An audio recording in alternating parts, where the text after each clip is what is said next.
En Guinée, des produits pour lutter contre des grossesses non désirées sont pris par des femmes, parfois sans aucune prescription ou consultation d'un médecin. La plupart des personnes utilisent différentes méthodes de contraception au cours de leur vie. Cette jeune fille, sous l'anonymat, nous raconte sa mésaventure. Je saignais. À chaque fois que je voyais, je pouvais voir 2 semaines, voire 1 mois. 2 fois même, ça m'arrivait de ne même pas voir. Je l'ai mis parce que je ne voulais pas de grossesse non désirée. C'est ce qui m'a poussé à le mettre. Si pour d'autres, la seule option d'espacer les grossesses ou d'éviter les grossesses non désirées est d'utiliser les pilules contraceptives, pour certains, il y a bel et bien d'autres alternatives. La méthode la plus facile, c'est l'abstinence en fait. Mais par contre, il y a une meilleure façon si tu ne peux pas t'abstenir, il y a une autre meilleure façon, c'est de savoir compter ses jours. Là, tu es épargné des problèmes en fait. La contraception a effectivement des effets secondaires. Je pense que c'est le message qui n'est pas bien passé. Sinon, quand tu dis à une patiente, quand tu mets une méthode de planification, il y aura un changement dans le mode de saignement, elle va s'attendre à ça et quand c'est trop, elle reviendra te voir. Quand il y a une aménorrhée, c'est-à-dire quand elle ne voit pas de règles, elle peut faire 1 an sans voir les règles, 2 ans.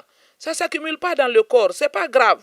Il y a plusieurs sortes de planification, mais des personnes vivant avec un cancer du sein, cancer du col de l'utérus ou sous la chimiothérapie ne doivent pas utiliser des contraceptives.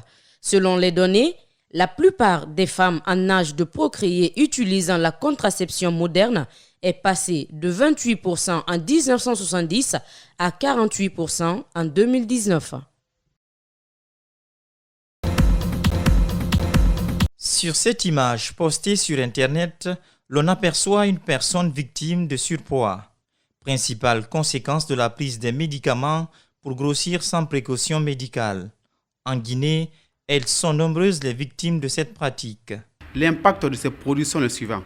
Supposons vous avez une vitamine qui est élevée dans votre corps. Vous prenez un autre produit, c'est-à-dire le produit qui fait grossir. Et dans ce produit, il y a encore le même constituant dans ce produit. Lorsque vous prenez ça, il y aura un excès. Les conséquences de la prise des médicaments s'élargissent à l'augmentation de la salive dans la bouche provoquée par un excès de vitamines dans l'organisme. Cela peut attaquer les reins et les poumons. Deuxièmement, ça peut jouer sur les reins. Les reins seront encombrés et les reins ne pourront plus maintenant filtrer l'urine qui doit sortir. Troisièmement, ça peut jouer sur les poumons.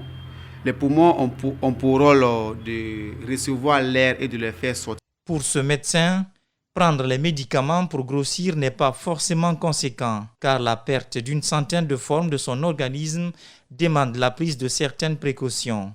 Pour la récupérer, il propose un examen médical pour découvrir les raisons d'un amaigrissement dont on est victime, par exemple.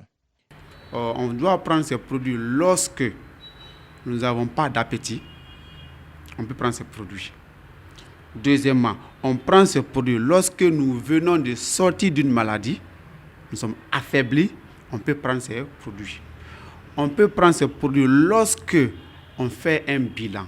Et lorsque ce bilan révèle que dans le corps ou dans le sang. Les médecins et certains chercheurs sont unanimes. Prendre des produits pharmaceutiques qui font grossir entraîne des complications et met en péril la santé.